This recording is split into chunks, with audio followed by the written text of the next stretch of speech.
like in education, like thing that you always get taught in every class you've ever taken about education is like, it's all about the relationships. It's all about the relationships. It's all about the relationships.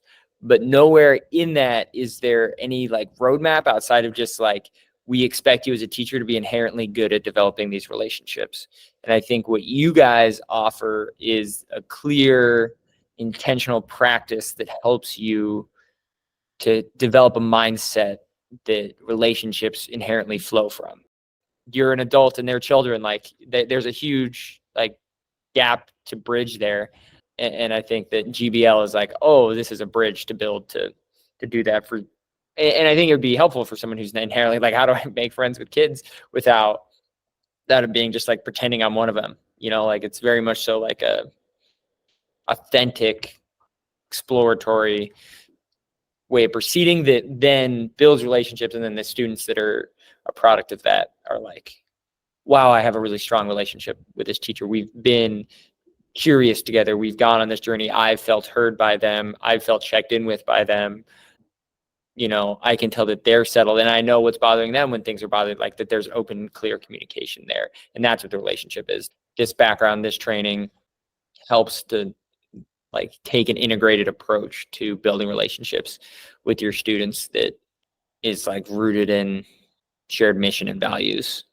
Outside of the classroom, with colleagues, how does this play out in those spheres? I mean, just really, really effectively. It plays out to kind of know when I'm going to be getting into the weeds with somebody, or if I'm going to be trying to build something with somebody, or even if I have a conflict with somebody or a disagreement, that I kind of have some steps to fall back on, and really just reminders to myself about how I work, how other people work, how I want to be treated, how I'm guessing they want to be treated. And then using kind of like GBL as the baseline is like, oh, there is a way to engage in this situation that might seem like awkward or strange or too novel to be even pursued. Like if you apply some of these basic principles, like almost nothing is kind of too awkward, nothing is kind of too difficult, or nothing's too like ambitious, because like there is a place to start in on big ideas or challenging ideas. And having a place to start, I think, is super important.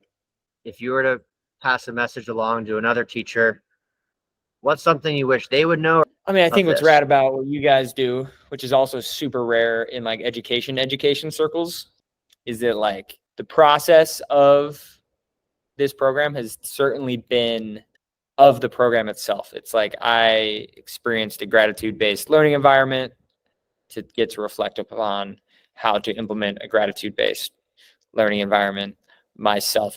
The positive experience I've had was even more positive than I could have imagined. And then that gives me confidence to know that if I implement this into my classroom, that students' experience with it will be even more positive than they could have imagined, because I've seen that it works.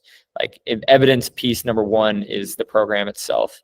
I think any student or teacher going into this, like, be stoked that even if you don't listen to any of the content, you're going to have an experience of what it's like to be in that space. And it's hopefully a good one.